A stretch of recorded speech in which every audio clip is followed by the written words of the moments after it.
Hey, it's Isabel from thedietsolutionprogram.com, and today I want to talk to you about something very important, and that is all this confusion around carbohydrates.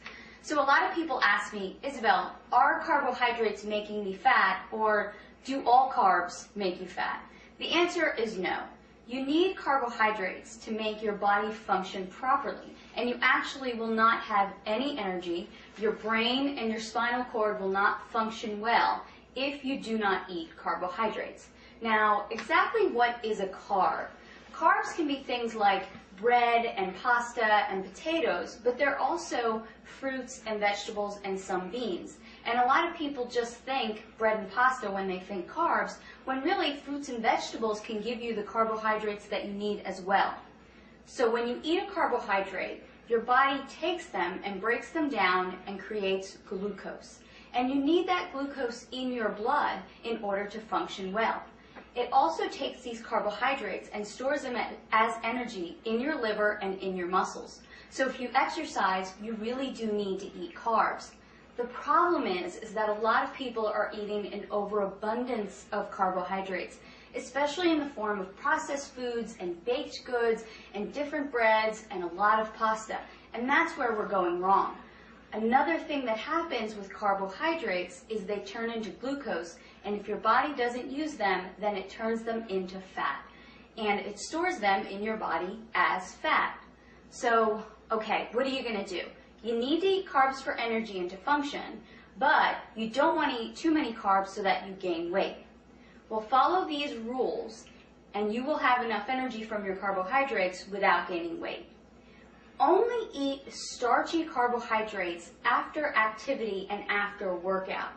So I don't like to suggest that people have bread and pasta because they're wheat-based, and a lot of people don't do well with wheat. I like for people to stick to carbohydrates like sweet potatoes, yams, brown rice, different grains that maybe you're not really used to eating, like millet, quinoa, spelt, things like that.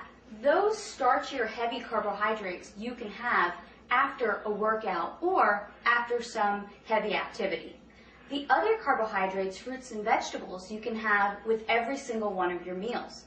So a perfect example would be have a bowl of berries with your breakfast, have an apple with your lunch, definitely have vegetables with every single one of your meals. So now you're getting enough carbohydrates during the day, but it's not toast with breakfast and a tortilla or pasta with lunch and then some more rice with dinner. That's way too many carbs in one day, except if you're an athlete and maybe you're really training hours and hours a day. But most of us are just not training hours and hours a day. So let me give you a sample day of a good, reasonable amount of carbohydrates in a day. Have some eggs with your breakfast and then have a bowl of berries. Then as a snack, you can have an apple with some raw nuts. For your lunch, you can have a salad with raw vegetables and cooked vegetables and maybe an orange to go along with that. As another snack, you can have some carrots and celery and some almond butter. And then for dinner, have a salad with your meat, whether that's poultry or beef, and then some more cooked vegetables. There you have gotten a sufficient amount of carbohydrates for the day. You're not going to gain weight, and you're still going to feel energized and great. Again, this is Isabel from thedietsolutionprogram.com. To find out more about how to create your own personal fat-burning meal plan, visit my website today.